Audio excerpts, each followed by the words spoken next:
So here we go. Rule number 1, be a personal trainer because you love it, not because you're just trying to get laid. Rule number 2, you have to systemize everything. Your fitness business is going to operate smoothly when you have plans and programs to see success. Rule number 3, set up a Google Voice number. That way people can call your phone and you can answer it professionally. Also, you can send them over to your voicemail when you're not ready to answer their calls. Rule number 4, create a separate social media page completely dedicated to fitness so you can leave out all the other stuff that you don't want other people to know. Rule number 5, always be on time. Rule number 6, always confirm your appointment the night before. Rule number 7, always leave your personal problems at the door. Rule number 8, ignore all distractions while you're in the middle of a personal training session. Rule number 9, make sure to do follow-up measurements with your clients in order to keep them engaged and motivated. Next, keep exercise logs. You want to make sure to keep your clients engaged and to constantly challenge them. Be open to helping somebody on the gym floor that has improper form, even if you don't think they're going to sign up as a personal trainer. It's good karma for you, and they may surprise you and actually ask to sign up with you. Make a plan for your client. Make sure your workout space is in order because presentation is everything. If you're in a big box gym, cut your fitness director some slack because their job is harder than it looks. If you're in a big box gym, have an alternate plan for your workout just in case the machines or area that you want to use is taken. Learn the ins and outs of social media marketing, whether it's Facebook, Instagram, or YouTube. Get personal training insurance. It's too cheap not to have. Read The 7 Habits of Highly Effective People by Stephen Covey. It's a great way to get organized with your business. Take time to help trainers that have less experience than you. Take advantage of the tax benefits that come with self-employment. You can write off things such as equipment and apparel. Make sure to read books on sales because personal training is a sales-heavy job. Never show up to work hungover. Never answer your phone in the middle of a personal training session. Never use your position to improperly touch or come onto a client. Never train a client without a waiver, and don't date your clients. It never works. Always go over your sales terms clearly. If you work in a big box gym and you don't handle the actual sales process, prepare your clients so that the sales staff doesn't screw them over with a package that they didn't want. Make sure that you're cool with the sales staff just in case they have a feeder system so that when they have a new person join the gym, they can send that prospect over to you. Always make sure to assume the sale. Always ask for referrals. Make friends with physical therapists in your area as they can send you very qualified leads. Not everybody can afford one-on-one training, so expand your services to semi-private, large group, and online training. Don't be afraid to hand off a client to a trainer that has a specialty that the client needs. Good karma will come back to you and that trainer will refer clients back to you. Now, never show desperation for a sale. Never let rejection get to your head. You can expect to close maybe 1 out of 20 people, so it's a numbers game. Never assume the client's ability to afford training just because they may drive a nice car or have a fancy piece of jewelry on their hand. Remind clients that they don't have to be perfect to be successful. Read How to Win Friends and Influence People by Dale Carnegie. It's a great book on how to deepen your relationship with your client. If you have open space in your gym, learn to do mitt work, as boxing is a great way to relieve stress and show a lot of value in your training. Every client should feel that they are your top priority. Always have more energy than your client. Forgive your clients if they're late once in a while. That way, if you're ever late for whatever reason, they'll forgive you. Discontinue any exercise your client says make them feel uncomfortable. Ask about the client's nutrition habits every day. Always make sure to clearly and thoroughly demonstrate exercises before having your client do it. Don't be afraid to take fitness beyond the gym. You can take your clients to a park, you can have them do a 5K, you can have them do a mud run. Give them opportunities to show their fitness. If you're stern, be stern. If you're loud, be loud. If you're fun, be fun.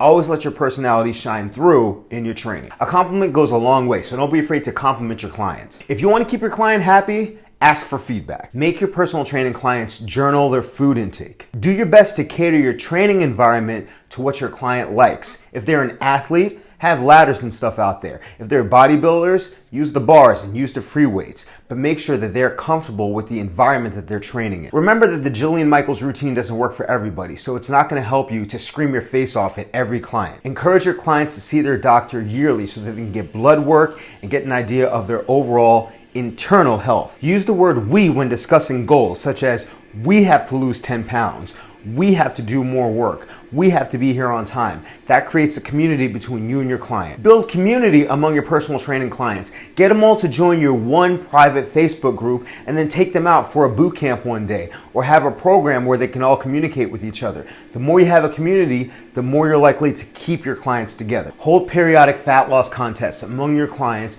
to give them extra motivation to eat healthily. Share your own personal goals with your clients. Be honest with your clients. If they're starting to look a little bit fluffy because they've been eating too much, let them know. Don't let them just fall off the wagon. Never forget how hard it is for somebody to come into the gym every day, much less pay for it. So show appreciation for your clients when they come in every single day. It may be really hard for them to get to you. Always remember, they are clients, not test dummies. Remember, you're a trainer, not a therapist, so you don't have to entertain every single problem that the client walks in with. Use the sandwich method to criticize clients. Start off with a compliment, then follow that with the criticism that they need to work on, and then end with a compliment. Never sit while your client is standing. Never allow your clients to disrespect you. Never use complicated trainer jargon. Never push onto your clients sketchy supplements just for the sake of a commission. Never make promises that you can't keep. Never give all your time away for free. If you're approaching a client, never say you're doing it wrong. It's better to just say, can I offer you some advice? Never make a paying client wait because you're trying to close a sale with a new client.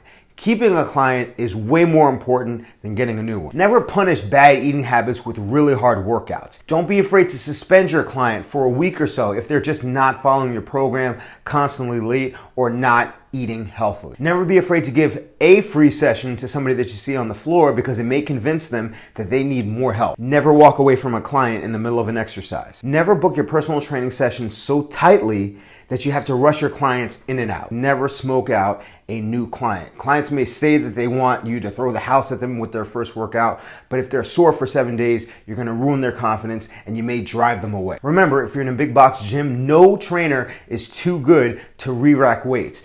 People appreciate it, and it's a great way to start conversation with clients on the floor. Whenever you're in doubt about your programming, always go for the simpler exercise. Instead of sitting in the break room, use your free time to prospect potential new clients. And get out of the big box gym as soon as you can so that you don't have to give away 50% of your earnings to the gym. If you start your own business, you'll be able to keep all of it. Practice what you preach in terms of fitness. Remember to always be positive. Make sure that you save your money just in case you want to take a vacation or if you unfortunately get injured so that you're not living check to check. Continually educate yourself. Read books that are about sales, that are about marketing, that are about personal development, that are about psychology. They will help you in the personal training realm. Always do your best to keep in the best shape as possible. If you want to get highly qualified clients, learn to train very early in the morning. Teach group classes. Remember that encouragement and enthusiasm is even more important in a lot of cases than knowledge and information. Make sure to schedule time for your own workouts. If you're gonna blatantly plagiarize another trainer's work, make sure to give them credit for it. And if you don't want to make any enemies in a big box gym, don't criticize another trainer's workout in front of the client unless the client is in extreme and imminent danger. All right, so that's about it. Those are the 100 rules. If you stuck around to hear them all, great. I hope they helped you. Remember, if you have any questions or comments, make sure to email me at contact@jonathanfitpro.com. And as always, remember to eat healthy, hydrate, drive safe. Stress levels low, get rest. Don't slap anybody. Love your clients, they'll love you back. I'll see you all tomorrow or the next day, and you have a good one.